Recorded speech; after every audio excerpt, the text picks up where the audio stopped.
Hi friends, welcome to Rajahmundry home recipes.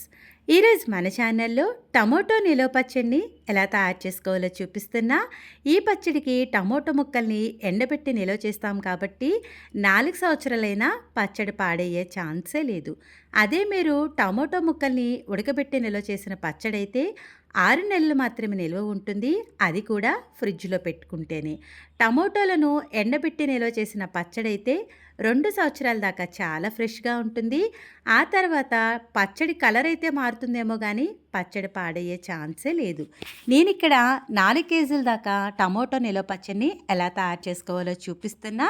దీంతో పాటు మీరు కేజీ చేసుకోవాలి అంటే ఏ కొలతలు ఫాలో అవ్వాలో కూడా తెలుసుకుందాం. ఇప్పుడైతే టమోటో నిలవ పచ్చడి ఎలా తయారు చేసుకోవాలో ప్రాసెస్ చూద్దామా. నేను ఇక్కడ ఈ పచ్చడి కోసం 4 కిలోల దాకా టమోటోలు తీసుకున్నాను. టమోటోలను తీసుకునేటప్పుడు కాస్త గట్టిగా ఉండే తీసుకోండి, మరి మెత్తగా ఉండే టమోటాలు అయితే పచ్చడికి పనిచేయవు. శుభ్రంగా కడిగేసి బొట్టు తడి లేకుండా పొడిగుడ్డుతో తుడుచుకొని ఆరబెట్టుకోండి. గుర్తుపెట్టుకోండి, బొట్టు తడున్నా పచ్చడి పాడైపోతుంది. మనం కట్ చేసే చాకు దగ్గర నుంచి గిన్నెల దగ్గర నుంచి ఏది కూడా తడి లేకుండా చూసుకోవాలి.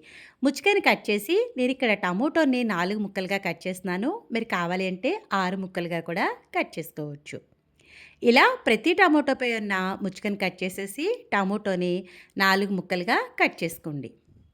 ఇలా అన్ని టమోటాలను కట్ చేసిన తర్వాత పొడిగా ఉండే ఒక ప్లాస్టిక్ డబ్బా తీసుకొని కట్ చేసి పెట్టుకున్న టమోటో ముక్కలను అయితే వేసుకోండి. 1 కేజీ టమోటోలు తీసుకున్నట్టయితే 100 గ్రాముల దాకా కళ్ళుప్పు అయితే సరిపోతుంది. ఉప్పు కరెక్ట్గా వేసుకోవాలండి, లేదు అంటే పచ్చడి పాడవుతుంది. నేను ఇక్కడ 4 కిలోలు కాబట్టి 400 గ్రాముల దాకా కళ్ళుప్పు వేసుకుంటున్నా. ఈ పచ్చడికి సాఫ్ట్ సాల్ట్ పనిచేయదండి, కళ్ళుప్పే వేసుకోవాలి. 1 కేజీ టమోటాలు అయితే పసుపు 1 టీ స్పూన్ దాకా వేసుకుంటే సరిపోతుంది. 4 కిలోలు కాబట్టి 2 టేబుల్ స్పూన్స్ దాకా వేసుకున్నా. ఉప్పు పసుపు అంతా కూడా బాగా కలిసేలాగా షేక్ చేసేసుకోండి. షేక్ చేసిన తర్వాత మూత పెట్టి 3 రోజుల పాటు ఊరనివ్వాలి. ప్రతిరోజు మార్నింగే మూత తీసి మనం డబ్బాను ఒకసారి షేక్ చేస్తే మనకి ఊట అనేది బాగా జనరేట్ అవుతుంది. చూడండి, ఫస్ట్ రోజు మనకి మధ్యాహ్నానికి ఊట ఏ విధంగా జనరేట్ అయ్యిందో ఇలా 3 రోజుల పాటు ఉండనివ్వండి. ఉప్పు కనుక తక్కువ వేస్తే 3వ రోజున టమాటో ముక్కల పైన ఫంగస్ లాగా ఫామ్ అవుతుంది, గుర్తుపెట్టుకోండి. ఉప్పు అనేది కరెక్ట్గా వేసుకోవాలి. ఇలా ఊట జనరేట్ అయిన తర్వాత టమాటో ముక్కల్ని బాగా స్క్వీజ్ చేసేస్తూ ఒక ప్లేట్లోకి అయితే తీసేసుకోండి. ఇలా మొత్తం టమాటో ముక్కలన్నీ కూడా హ్యాండ్ తోటి బాగా స్క్వీజ్ చేస్తూ టమాటో ముక్కలన్నీ ఒక ప్లేట్లోకి, అలానే జ్యూస్ని డబ్బాలోకి సపరేట్ చేసేసుకోవాలి. చూస్తున్నారు కదా, ఇలా మొత్తం అంతా సపరేట్ చేసిన తర్వాత ఈ టమోటో ముక్కల్ని జ్యూస్ని ఒక 2 రోజుల పాటు ఎండలో ఎండబెట్టుకోండి. ఎండలో ఎండబెట్టేటప్పుడు డైరెక్ట్గా పెట్టే కన్నా ఇలా నెట్ క్లాత్ వేస్తే దానిపైన మట్టేది లేకుండా ఉంటుంది. 1 కేజీ టమోటాలు అయితే 100 గ్రాముల దాకా చింతపండు పడుతుంది. చింతపండులో గింజలు ఈనెలు ఏమీ లేకుండా నీట్గా క్లీన్ చేసుకోండి. 2 రోజుల తర్వాత చూస్తున్నారు కదా, టమోటాలు చక్కగా చాలా బాగా డ్రై అయిపోయినాయి. చేత్తో పట్టుకుంటే ఎక్కడ కూడా తడి లేకుండా ఇలా కంప్లీట్గా డ్రై అయితే అయిపోవాలి. ఇలా డ్రై అయిపోయిన టమోటో ముక్కల్ని మనం ఊటలో అయితే వేసుకోవాలి. ఊటలో వేసుకొని టమోటో ముక్కలంతా కూడా బాగా కలిపేసేయండి. 1 కేజీకి 100 గ్రాముల దాకా చింతపండు పడుతుందన్నాను కదా, నేను ఇక్కడ 4 కేజీల దాకా టమోటాలు తీసుకుంటున్నాను కాబట్టి గింజలు ఈనెలు లేకుండా సపరేట్ చేసిన చింతపండుని 400 గ్రాముల దాకా వేసుకుంటున్నా. ఈ ఊటలో చింతపండు అంతా కూడా వేసేసి 3 గంటల పాటు దాన్ని పక్కన పెట్టేసేయండి. 3 గంటలకి చింతపండు అంతా కూడా గుజ్జులోకి బాగా కలుస్తుంది. 1 కేజీకి పావు కప్పు దాకా ఆవాలు తీసుకోండి, అలానే ఒక పావు స్పూన్ దాకా మెంతులు తీసుకోవాలి. నేను ఇక్కడైతే 4 కేజీలు చేసుకుంటున్నాను కాబట్టి కొంచెం ఎక్కువ క్వాంటిటీలో ఆవాలను మెంతుల్ని వేయించుకుంటున్నా. ఆవాలు చిటపటలాడి ఈ విధంగా దోరగా వేయించే వరకు వేయించుకొని చల్లారిన తర్వాత మిక్సీ జార్లోకి వేసి ఎక్కడ కూడా ఆవగింజ తగలకుండా ఈ విధంగా ఫైన్గా పేస్ట్ చేసేసుకోండి. చూడండి, 3 గంటల తర్వాత చింతపండు కూడా చక్కగా నానిపోయింది కదా. ఇప్పుడు ఈ గుజ్జుని మనం మిక్సీ జార్లో అయితే వేసుకోవాలి.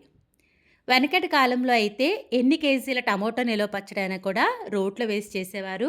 మనకైతే ఇప్పుడు అంత ఓపికలు లేవు కాబట్టి ఇలా చక్కగా మిక్సీ జార్లో వేసుకొని చేసుకోండి. దీంట్లోకి గుప్పుడు వెల్లుల్లి కూడా వేసుకోండి. గ్రైండ్ చేసేటప్పుడు మరీ ఫైన్గా కాకుండా అక్కడక్కడ టమోటో ముక్కలు తగిలేలా పేస్ట్ చేసుకుంటే బాగుంటుంది. మీకు వద్దు అనుకుంటే ఫైన్గా కూడా పేస్ట్ చేసేసుకోవచ్చు. ఇలా మొత్తం గుజ్జునంతటిని కూడా ఫైన్గా పేస్ట్ చేసేసేయండి.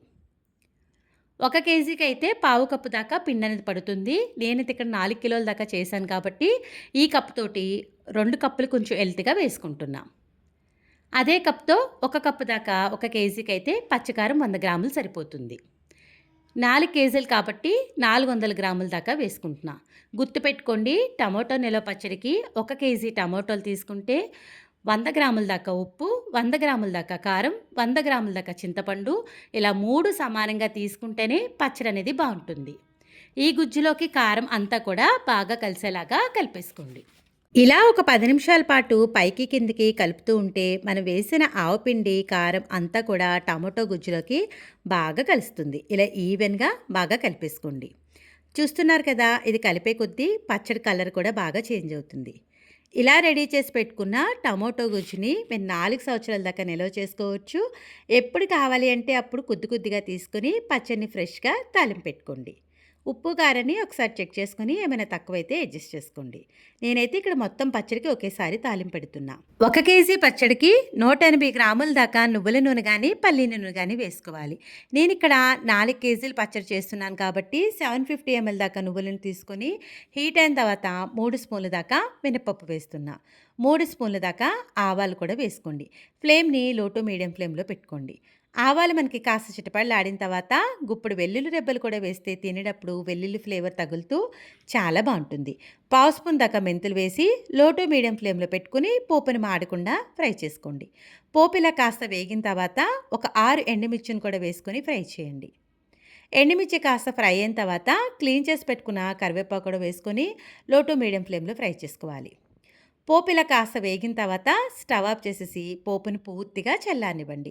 చల్లారిన తర్వాత మాత్రమే మనమైతే పచ్చళ్ళలో కలుపుకోవాలి. పోపుని చల్లార్చిన తర్వాత మనం ముందుగా కలిపి పెట్టుకున్న పచ్చళ్ళలోకి ఈ పోపు అంతా కూడా వేసేసుకోవాలి.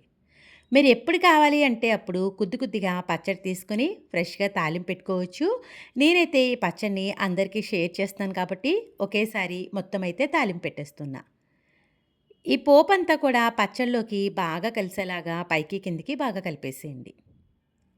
ఇలా అంతా కూడా ఈవెన్‌గా మిక్స్ చేసేస్తే ఎంతో టేస్టీగా ఉండే టమోటో నిలవ పచ్చడి అయితే రెడీ అయిపోయింది.